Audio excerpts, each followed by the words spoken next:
For more stories like these, go to www.social-tv.co.za, subscribe to us on YouTube, and follow us on our social mediums.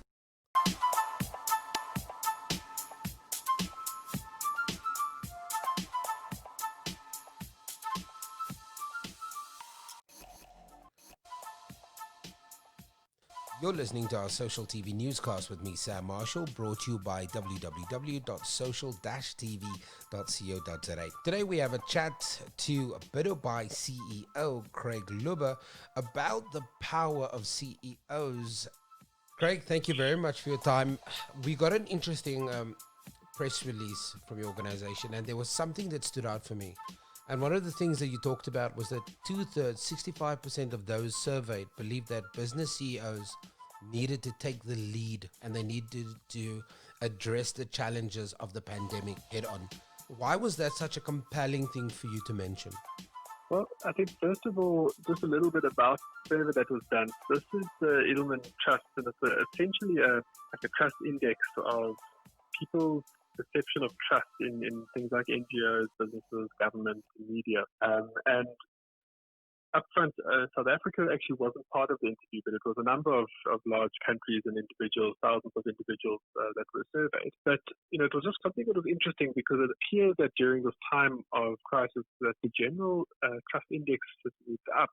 But just prior to the question that you asked, and part of the quote that you're seeing is that CEOs actually ranked last in terms of people's perception of people taking the lead in addressing the pandemic. And, for me, that sticks out, but I think it's bigger than just CEOs. I think us as people in business should be treating this as a priority, firstly in our local communities and countries where we are, but then, in the greater community within on planet Earth. And, I think it's a time like now, this becomes so much more important. Us as South Africans, we shouldn't just be waiting for the government to solve problems. They are doing so much, but I think all of us need to use or do the little bits that we can, use the resources that we have to help people, directly around us.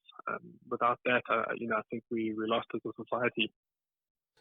The Edelman brand report that you're talking about, I actually read that report, and I found it quite interesting that if you gauge in terms of who the consumer trusts, you're right, the CEO is at the bottom, celebrities are towards the bottom, industry experts are seen as more trustworthy. And also there was a ton of other questions related to the role that brands should play in kind of leading causes. Do people kind of invest in brands that are more cause-driven? Bidobai is a big brand. What is the role of brands in building trust, but more importantly, understanding that trust is a two-way street? So, I think bringing it straight to home for us as Bidobai, we've got a massive responsibility to be socially responsible, particularly in a time like this. We often tell the story. If you hear normal communication from a brand like ours, we typically talk about the great deals you can buy on the platform, and it's all very much buyer focused. And that's great because that's what we do. We try and help people sell things. But the lesser told story is that of the thousands of sellers that actually make use of our platform. Now, we have many big sellers and big brands that trade on the platform. But what really and truly makes our platform interesting is that we have lots of small and medium enterprises. And I would say the majority of our merchants are small to medium enterprises. And some of these people have been trading on our platform for 20 years. Some of them just started out, in fact, during the pandemic. And so we found ourselves in an interesting space. First of all, we had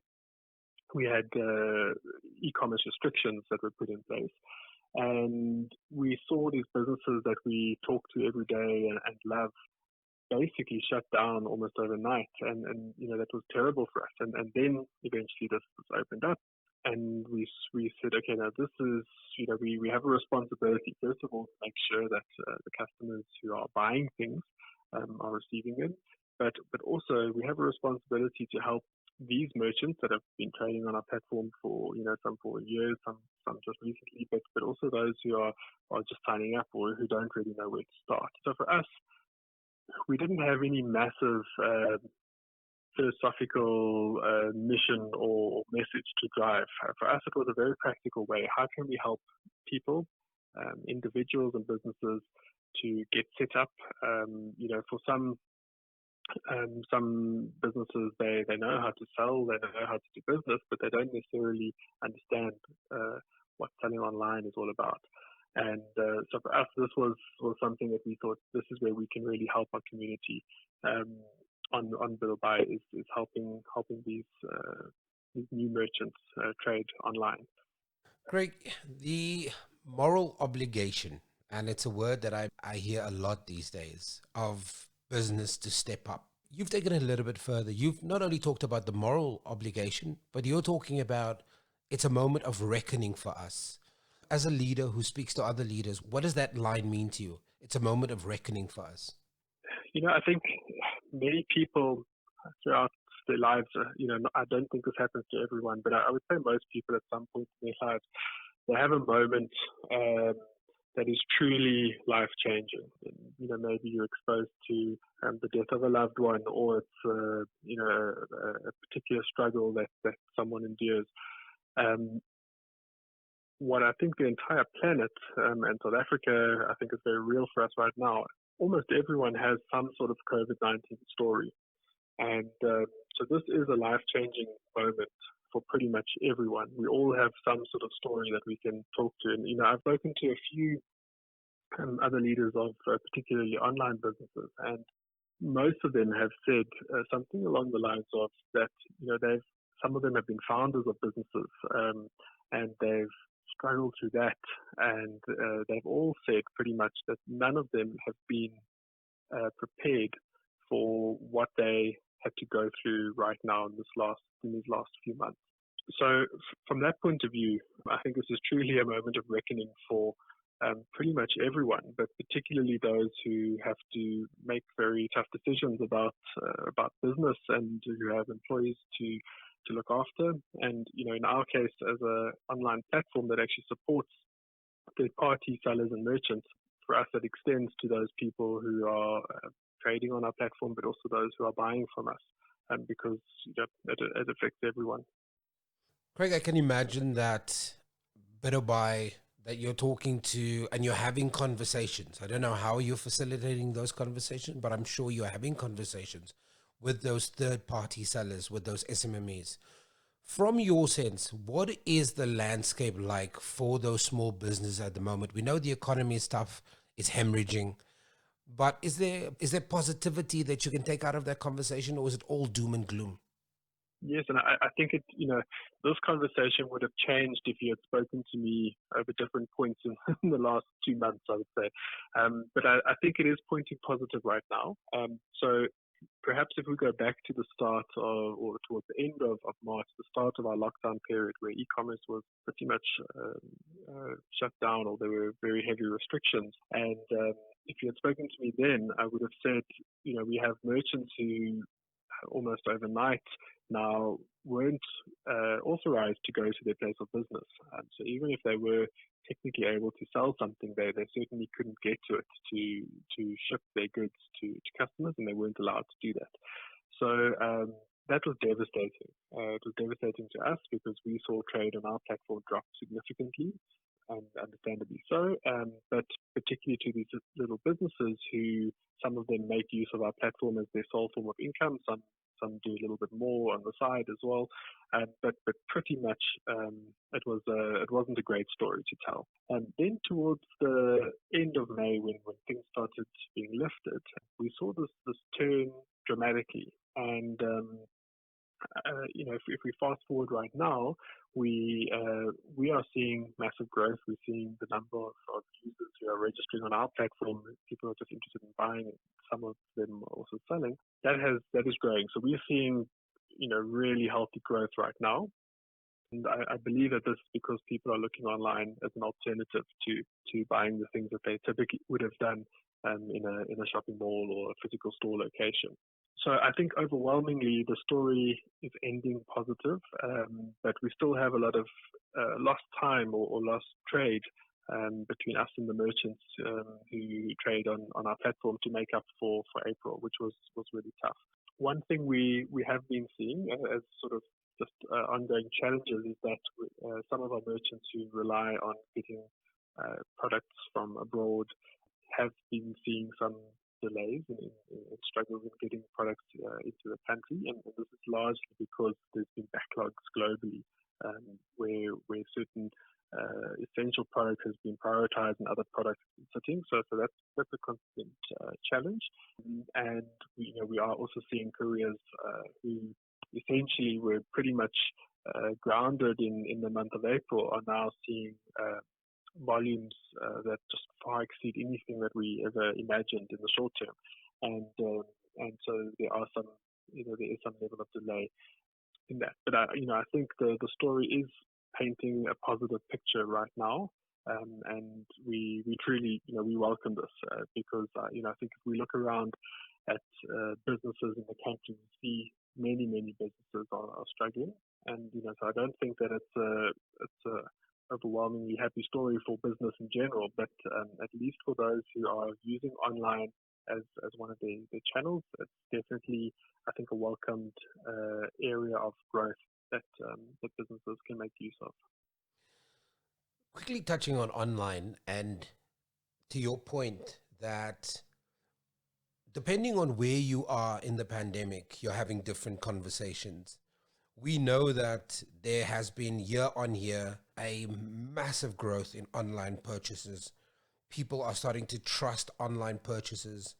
The return policies are better. The way the online stores are dealing with their customers have become so much closer to a truer experience. But in the midst of COVID, online is almost the monster in the room. It can grow the economy. It can bring more smaller businesses faster in circulation in terms of being able to exchange their goods for a rand or a cent.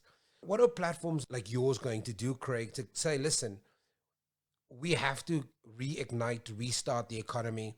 How do we get more businesses onto our platform? How do we open up the market more? Because there is this killer virus out there, but we have an economy that needs to continue.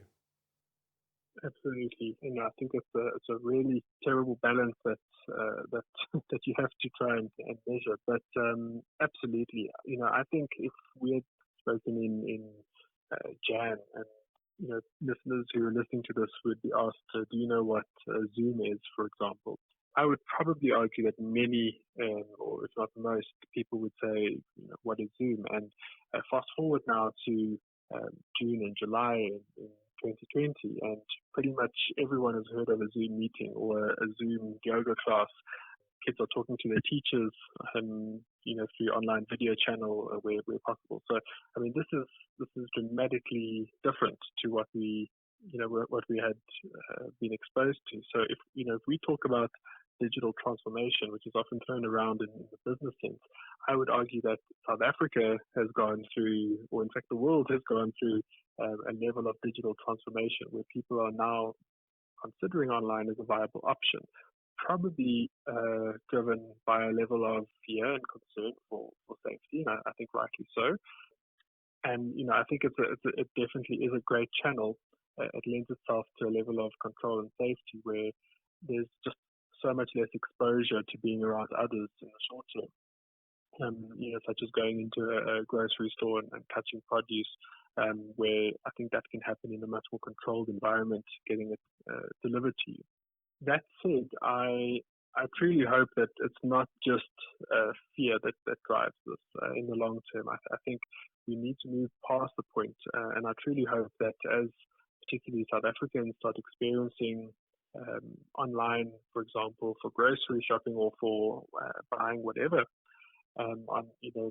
online as opposed to going in store, that they actually are also delighted by the experience. That it's not something they start learning that it's not a truly complicated process. It's not for the elite. It's for anyone who has access to the internet or a phone or smartphone.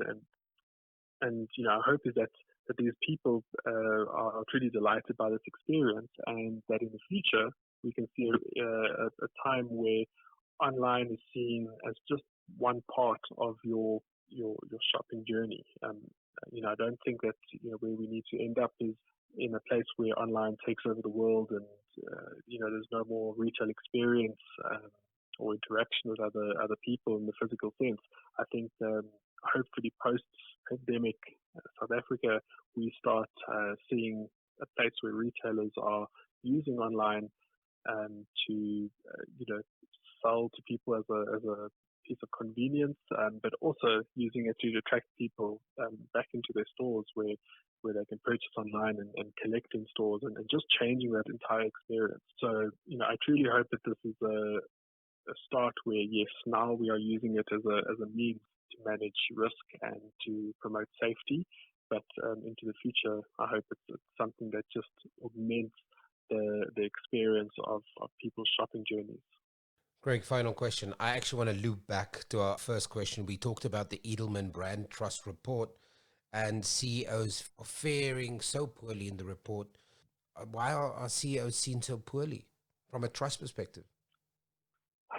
Yeah, I don't know.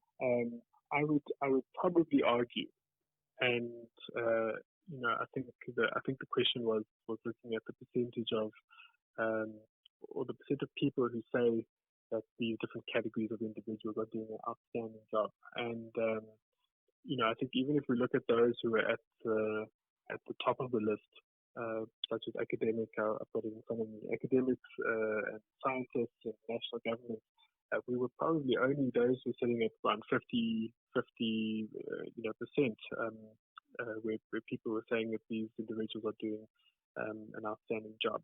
But I think also in light of a pandemic, I would argue that we as individuals are naturally looking towards our governments and looking, I think, primarily to scientists and governments to solve this global health problem.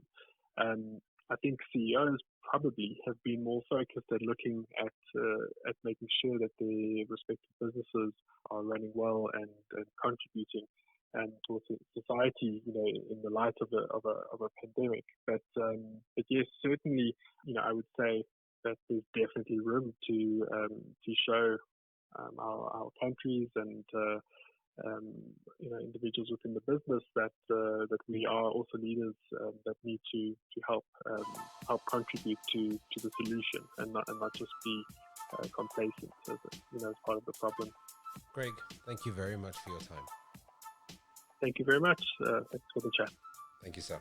Okay, that's Craig Luber, who is the CEO of Bidubai, talking to us about the online environment, but also in terms of just brand trust, how organizations and CEOs are faring in this time amidst the COVID-19 pandemic.